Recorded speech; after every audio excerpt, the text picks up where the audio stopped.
in his presence.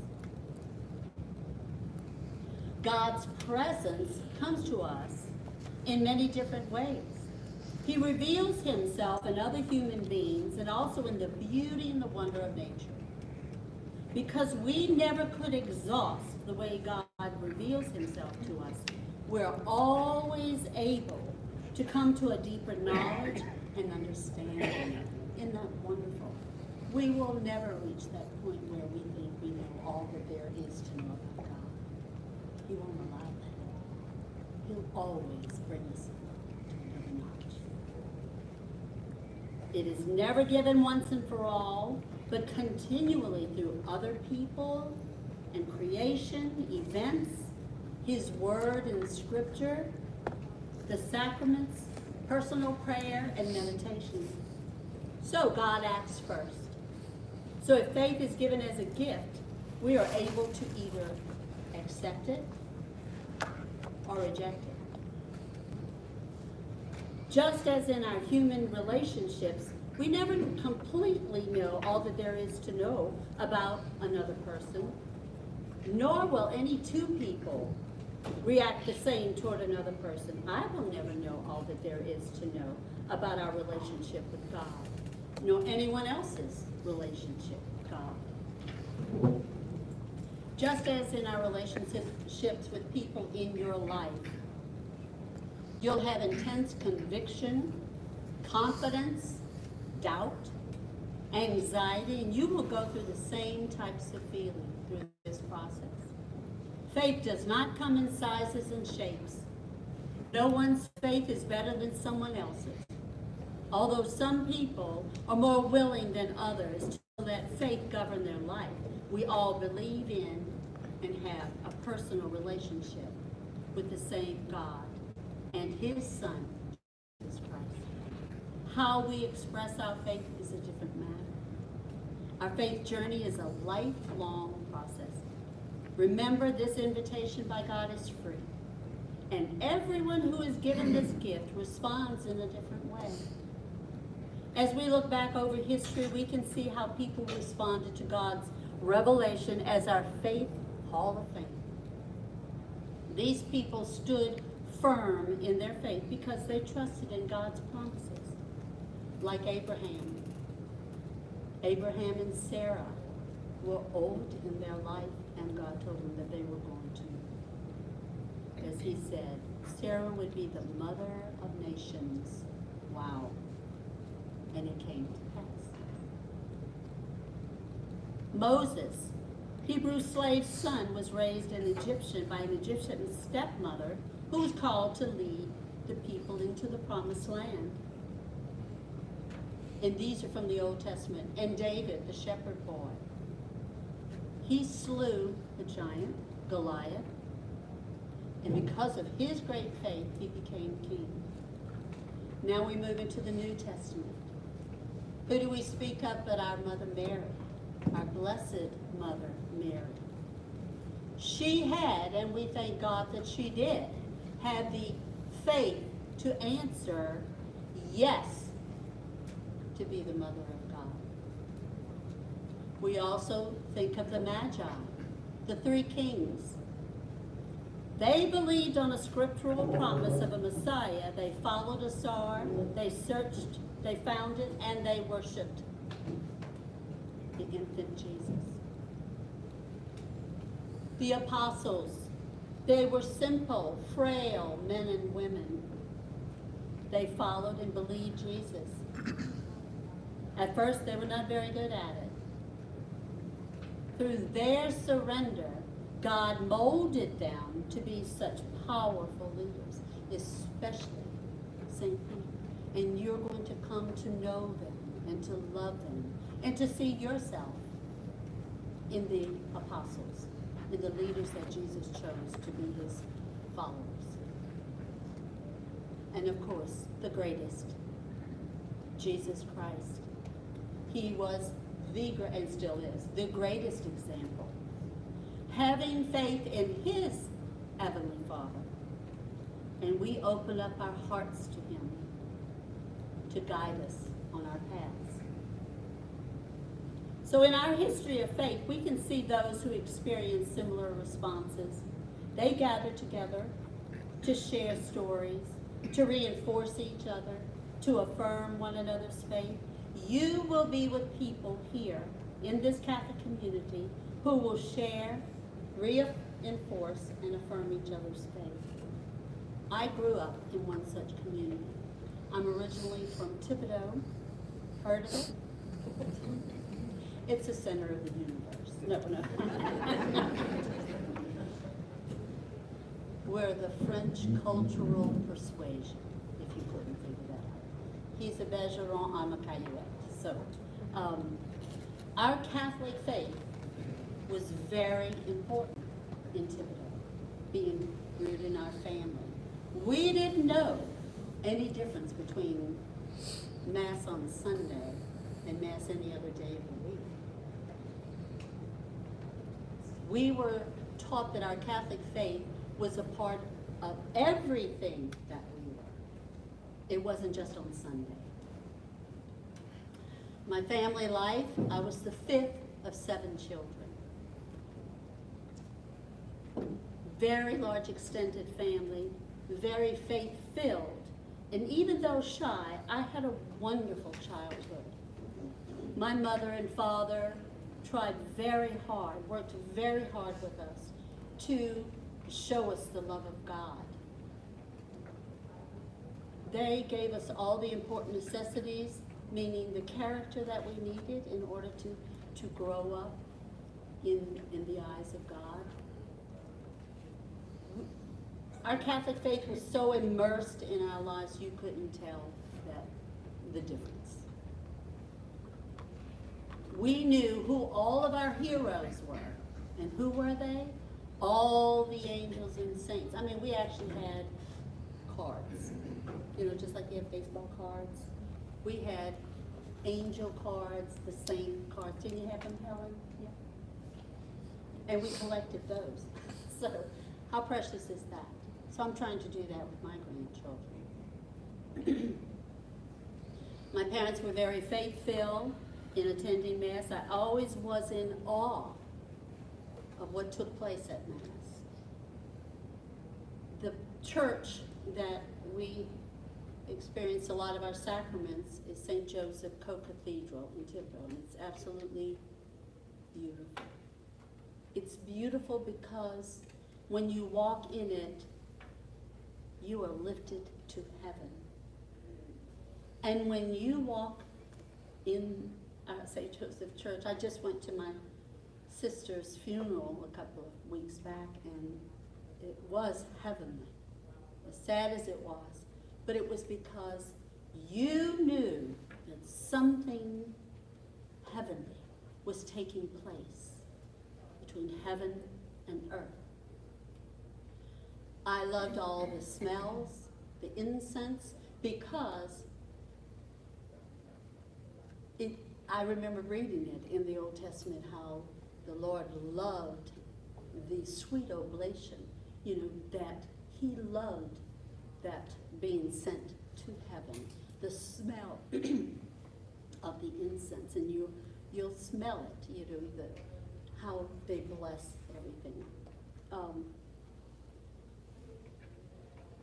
All our baptisms, all of our sacraments, you're going to learn all of those things. All of them took place there. So when I attended my sister's funeral, her sacrament, and we received Holy Communion, it was home. Where she was, it was home. Because that's where we were all reared as children and grew up in our Catholic faith. So as you come to receive these sacraments, I pray that you are blessed beyond measure to know how the Lord can touch you so beautifully in our Catholic faith. I had many uncles and aunts who were religious. Religious meaning they gave their lives to the Lord. One was the Bishop of New Orleans, one was the auxiliary, and they just gave their lives they served his people. And we felt that that was very powerful. This is what they chose to do with their lives. So we all held them in such high regard in our family. It was beautiful, and it still is. You know, that they were priests, bishops. One was the sister of Mount Carmel, who founded a Carmelite monastery in Lafayette. So it's a cloister, meaning they do not come out of the enclosure of the wall. So they spend their time praying.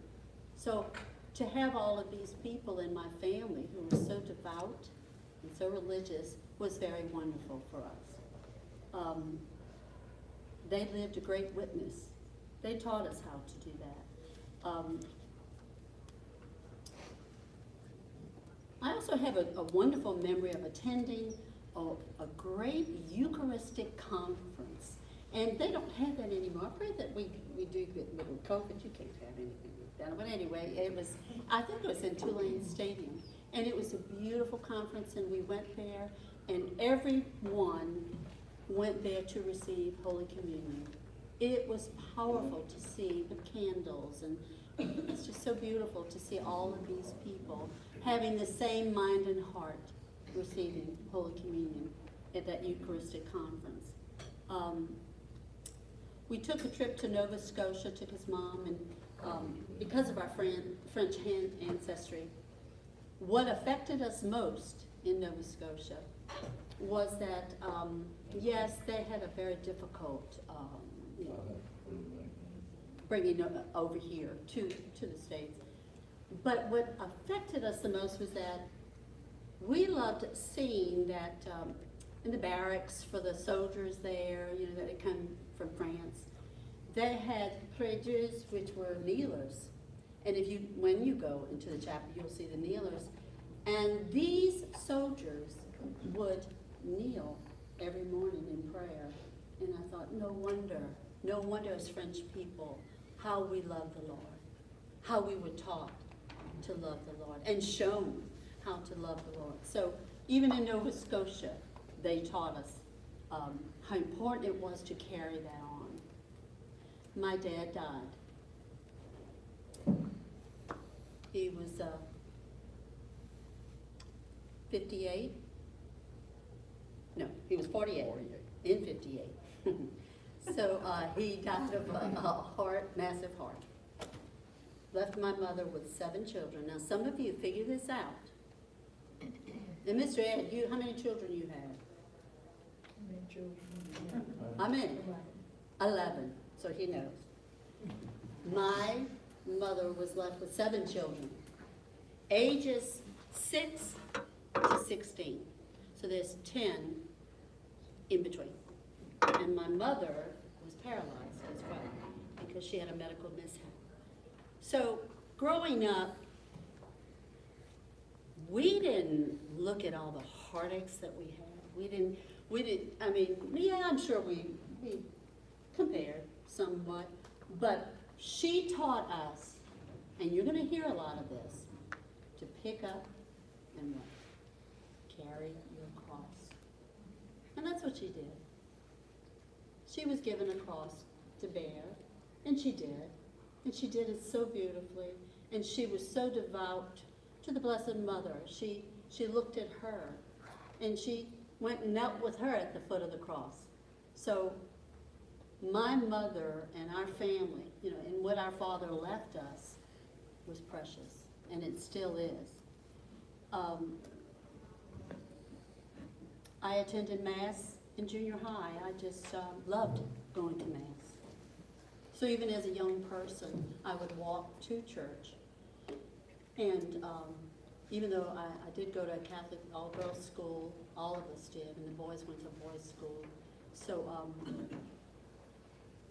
I still do appreciate my brothers and sisters and what my mother did through them and how they taught them to love each other. So then I met David.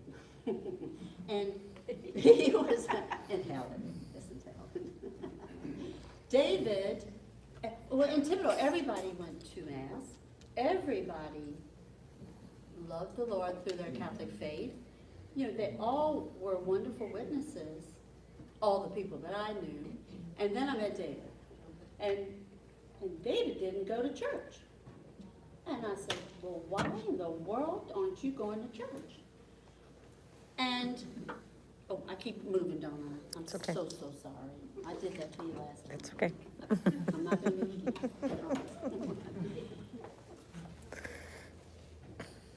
I learned so much from him. He taught me so much about life and living and true faith, true witness, and true trust in God. And here we are 52 years later. So something good has happened with that. Our marriage had faith moments. It was faith-filled and faithful in so many ways to our God. Marriage, our children, family, Catholic faith, friends, so many opportunities to witness faith in the small things. I knew all along that we would be able to witness in the big things of life. Were there big things? Sure there were. Did we have tests? Absolutely. The illness and death of my nephew, 13-year-old. What I'm going to say in all these things that happened to us, we were able to witness God in it all. I couldn't understand it at first, but God surely came. He revealed himself through it all. 5 deaths in 5 years.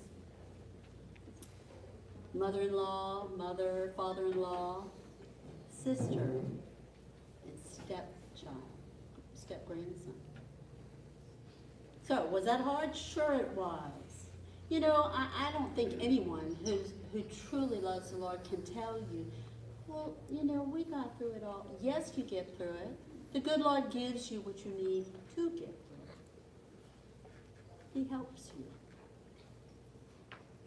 I had a brush with cancer, and I praise God because I was delivered from it. I witnessed the utter sadness of divorce in our family.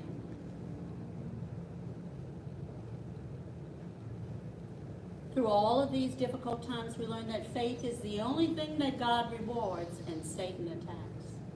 God wins. That's the bottom line. Faith is a journey and a process, and in hindsight, it's a gift we can open to receive to allow God to enter our dreams and develop our faith.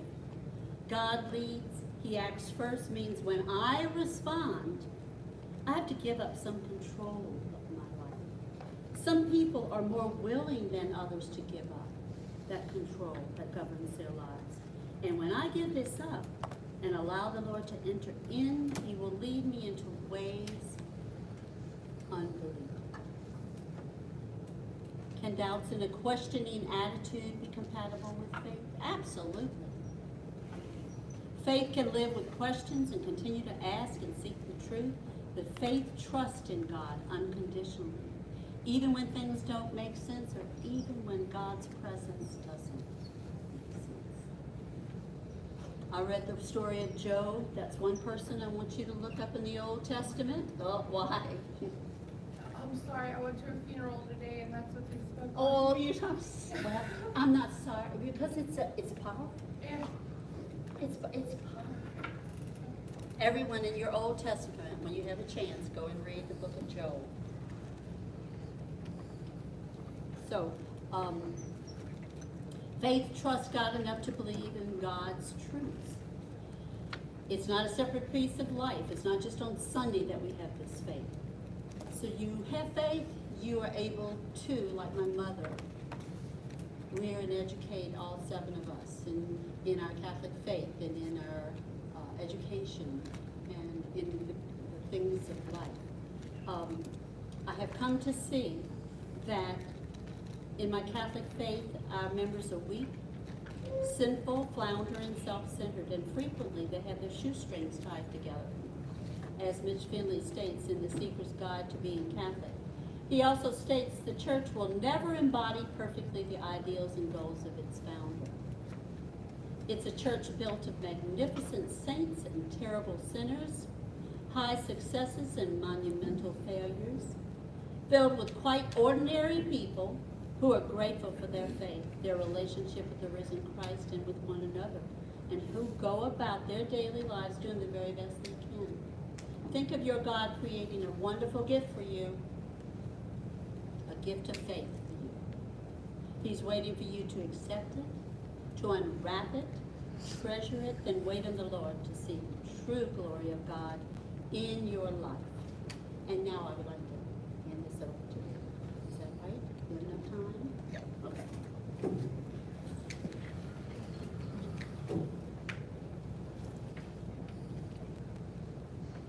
So you heard all of that? I talk louder because I was a school teacher I was in a band room with about 50 to 100 kids, and they had weapons in their hands. Drumsticks, saxophones, you had to talk really loud.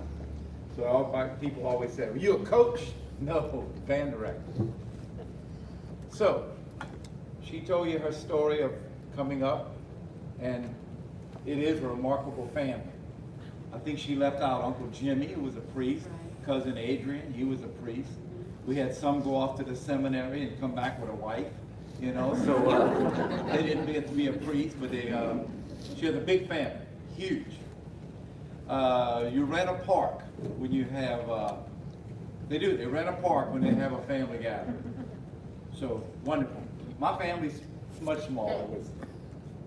She's chasing me around. I mean, that's field of vision, right? That's right. Chris mentioned several things about Thibodeau and the beautiful church, St. Joseph's. So, we were at her sister's funeral just a few weeks ago.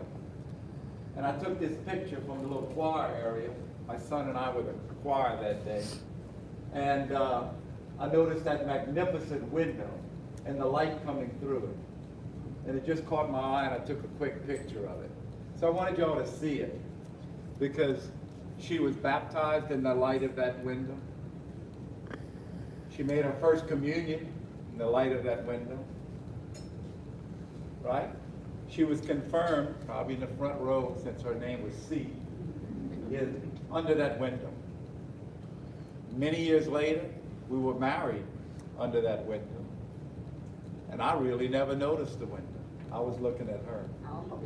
Our first date, true story, I go to pick her up at her house, and she said, "Listen, my great aunt died and they're having a funeral." So she said, "Do you mind if we go over there first?" I said, "No, I guess not." She was under the shadow of that window. So that window's, I've never noticed it. And so tonight I came to talk to you about the light that comes through that window. And the fact that we're all humans, our earth is full of humans, right? And going back in the past. And God's faith and your faith in God come together under the light. He gave us the sun to give us light, right? In the creation story, he gave us what else? Rain. Rain falls, helps things to grow, made the oxygen so that we could have a world of people living. Wonderful gifts that we don't think of. Look, you just took a breath. Oh, look, you just took another one. Oh, look, your eyes are blinking. Can you see me? Your eyes work. You can hear me? Your ears work. How do they work? Dr. Walker's somewhere around here, I guess. I don't see him. Hey, Doc, there he is. It's the incognito doctor. So he can tell us all that, but that's another day. So you have all these gifts, and what do you do with them? You take them for granted. Think about all the things you take for granted. These are the gifts of God. You know, you think you work hard, you buy this and you buy that. What helped you get the education or the job or the work, or what gave you the body strength? It's all gifts from God. So you know what? We take things for granted. And that's not sad. It's just a fact. It's a human fact. She said, we're human, we're frail. And yet you hear about wonderful saints and stories about people that have exceeded our expectations to do things in life. And some have paid an ultimate price for it. Read about the martyrs. We're probably going to have those books out pretty soon.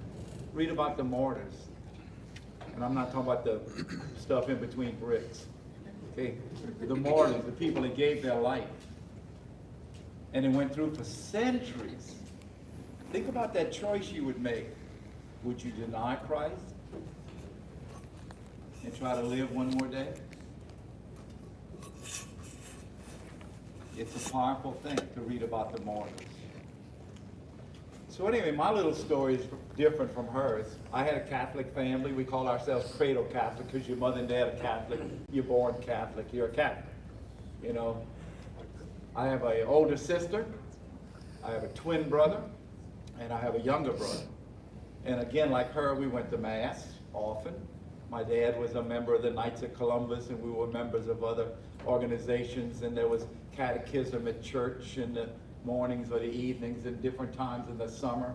You make your first communion, you make your confirmation, all the things that she did. But I was the guy that the nuns would pull by the ear for throwing acorns, you know, at the other kids and stuff. So I was kind of wiggly, and as you can see, I'm still wiggly. But she told me to be still, so I can't go over here. See, watch her. She gets nervous because I like to move around. And that would be from all my training as a band director. You had to dodge the things. You know, they go, oh, okay. So as I grew up, one of the gifts in our family goes back for generations is music. And hence I became a music director, a band director. And my twin brother did also. My sister played the piano and sang beautifully. My brother Ben, he played the trumpet. And music was a part of our life. My dad had a big orchestra, so when I was a little bitty boy, my twin brother and I would sit on the saxophone case and our little legs were kicking like that. And we listened to this band that's half in the kitchen and half in the living room. And it was a 15-piece band that played music during the 40s, 50s, and 60s. So what did we do? My mother told my dad, my boys are not gonna grow up and play music in those stinky ballrooms. Guess where I met her? In a stinky ballroom. It wasn't nice. True. I was playing with a band, and we were very fortunate to have a hit record way back in the day. Hit record, y'all remember what records are? It's a little round thing, like that, and a little needle scratch on it. You made music, okay.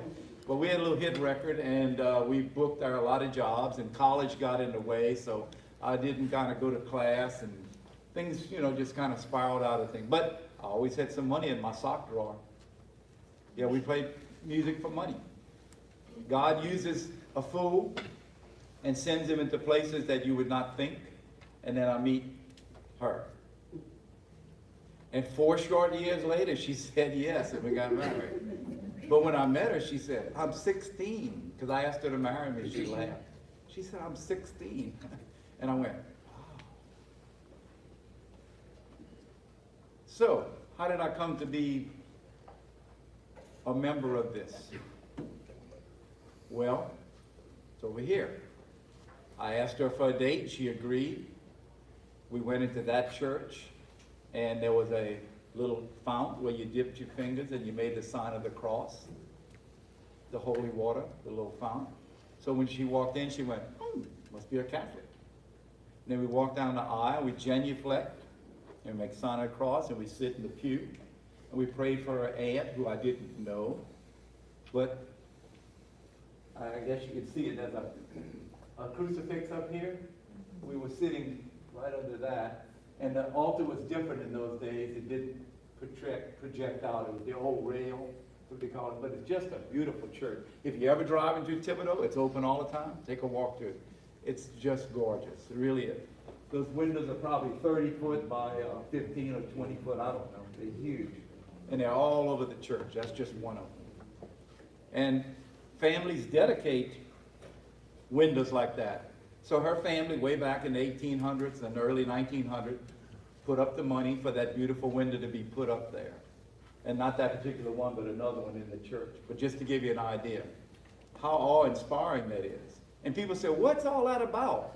Each one tells a Bible story for people in the old days who didn't know how to read and write. They would sit in cathedrals and churches, and they could see the Bible stories. They had maybe heard some of the Bible stories. They couldn't read and write. So I'd like to tell you a story, because I know we don't have a lot of time tonight. Chris and I had the opportunity in 2012. We looked at a brochure after church, and Father said that there was a wonderful artist who was going to create some stained glass windows for our little church. And the little windows are about this wide and about that tall, and they're around our church. You'll see them. I think there's 8 of them, maybe 10. So we had a chance to, not a chance, but an idea that we might want to dedicate one. Since we've been here for over 40 years, we thought maybe, we feel like we're part of this community, even though we're from Thibodeau, the center of the universe. So we looked at the brochure, and right away, a window jumped off the page to me. The lady had artist conceptions. And I looked and I said, what a beautiful window. It had some blue, and it was just gorgeous. So I was working out of state. I would leave early on a Monday morning and come back sometimes on Friday night or every other week. I told her, you take care of it. So, you know what procrastination is? If you look it up in the magazine, it's going to have a picture of me. Weeks went by, months went by, and one day I said, oh, what did we ever do? Was there a deadline in that window? She said, I think it's next week. I said, well, I have to go to Arkansas. I said, well, just go get that blue one. So I come back a week or two later, and I said, hey, did you get the window? She goes, kind of. I said, what do you mean by kind of? She said, well, I went and, we had waited so long that almost all of them were gone. There was just one left. I said, was it the blue one? She went, no. She said, it was another one. It's really pretty. And true story. She said, the one that says, let there be light. I said, oh, yeah. So I looked at the brochure and I went, the yucky yellow one? I said, honey, it's just plain old yellow window. Hit your arrow over on the computer. Your arrow to the right. Arrow to the right at the bottom. There you go. There we go. That's it. Yeah, I mean, now, does that look like a pretty blue one? Yucky yellow. No. So actually and honestly, I didn't like it. And when I asked her how much did we donate, she told me, and I just said, you're kidding. She said, no. So I honestly was upset. Truly, I was very upset. That pretty blue one, it stares at me every time I go to Mass. So, right down in this area, it says dedicated by the Bergeron family and so on and so forth. And I said, and they put our name on it. So folks, you know what God does with a fool? You just get manipulated. It's like a little tool. The story, fast forward 2 years, I never even looked at the window. You go to Mass, I don't look at the window. So 2 years later, I'm at my office in Lafayette at that time, and my phone rings, and I said, hello, Shell Pipeline, can I help you? And there's silence, and I'm getting ready to hang up, and somebody says, is this David Bergeron from Denham Springs? And I said, yes, can I help you? He says, I really like your window. Click. Now, I worked in a little area with cubicles, familiar with those little petitions between you and the other co-workers. And it was a little crew of people that I had been trying, I say little, 3 people, and myself. So they heard it because it was on speakerphone. And you know what meerkats are? They come up out of their hole, they look around. Well, all 3, 2 lawyers and this young lady, their heads go up and they go, hey, Mr. B, that was weird. He likes your window. They said, call him back, call him back. So I said, no, I don't know, that's a joke or something. Now remember, I have no idea he's talking about that window. So I'm thinking, are we ordering some windows for the house? I couldn't think. So anyway, the curiosity got me. So I called the number back, and there was no answer. So that was it. Like 30 seconds later, my phone rings, and I see it's that same number. Said, hello, this is David Badron. He said, did you call me? I said, yes, you're the one that called and said something about a window. And he said, yes. I hope I have enough time. Here goes. I said, yeah, my name's Tommy. And I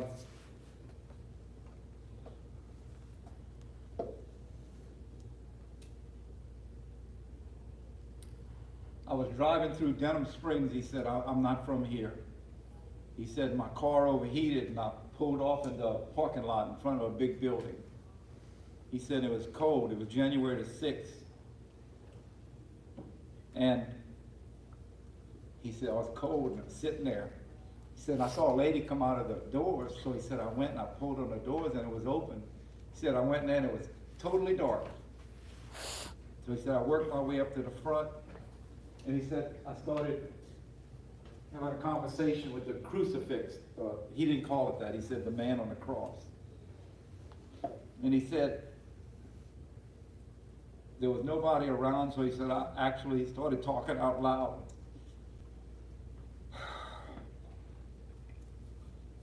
He said, I was thinking about taking my life.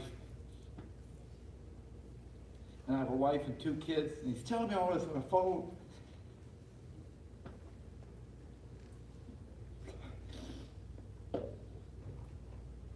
The price you pay for being a fool. He said the light came through that window. It made him feel warm. And he used the word, I had an epiphany.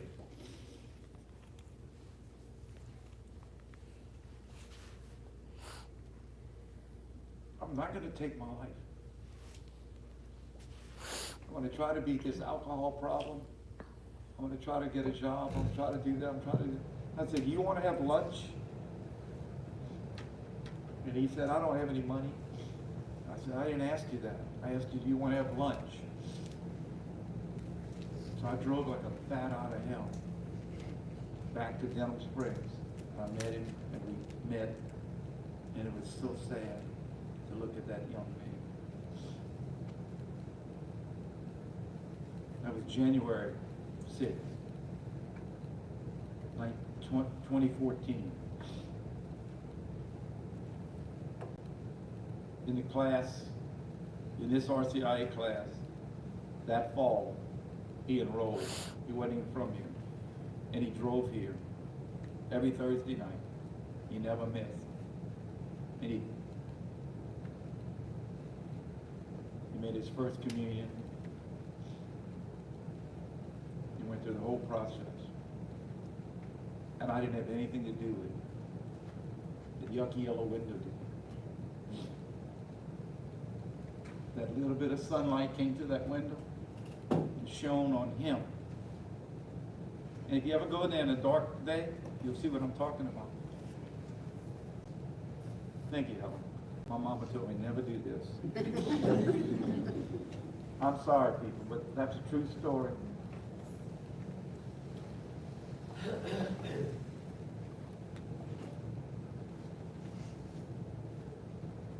So go through life being a fool. God will take what he's got to work with and do some magnificent things. Amen. We don't control anything. You might think you control things, but you're just lying. You're telling yourself a falsehood.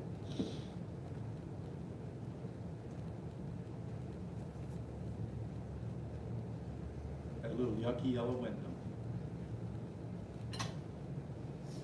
Remember, the Bible has a little thing in it in the New Testament about the stone that the builders rejected became the cornerstone. It's a little image of Jesus there. Little yucky yellow window. I rejected it. And it can perform miracles by itself. Not the pretty blue one.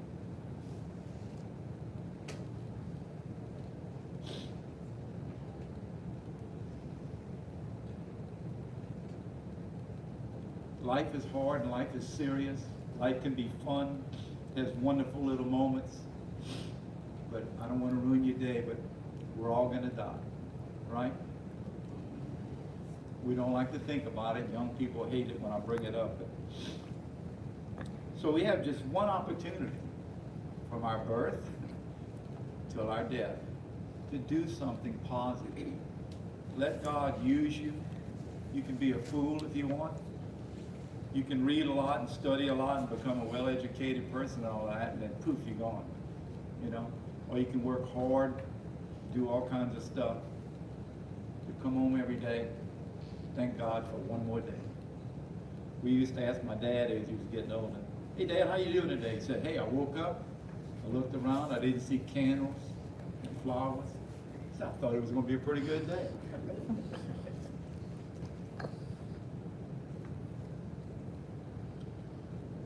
Chris has been very special to me. I learned a lot from her.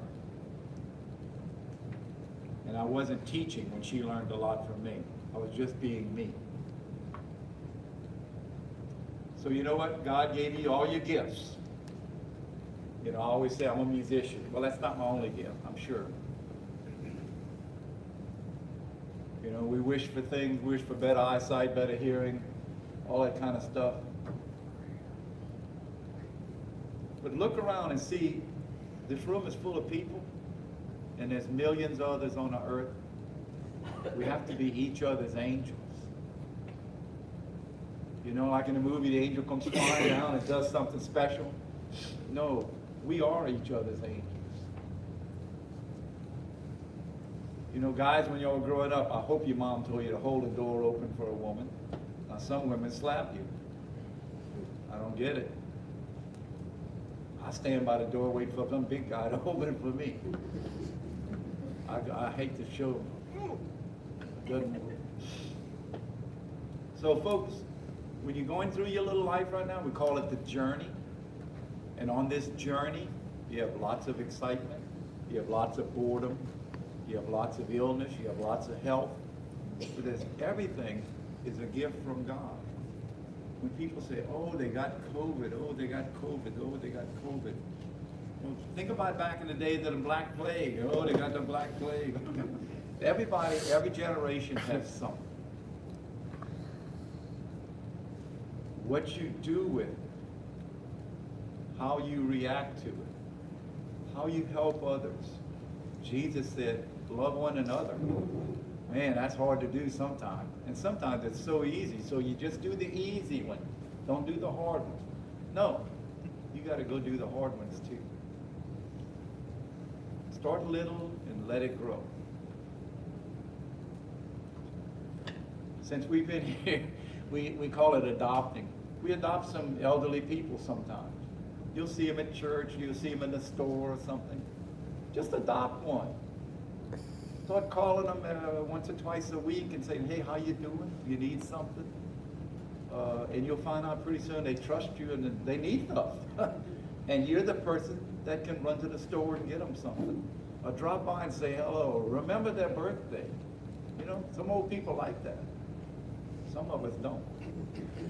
Hey, Doc, you're almost up. I bring him up or you bringing him up? I'll introduce. Did y'all want to do the music? All right, band director signing off. Not really.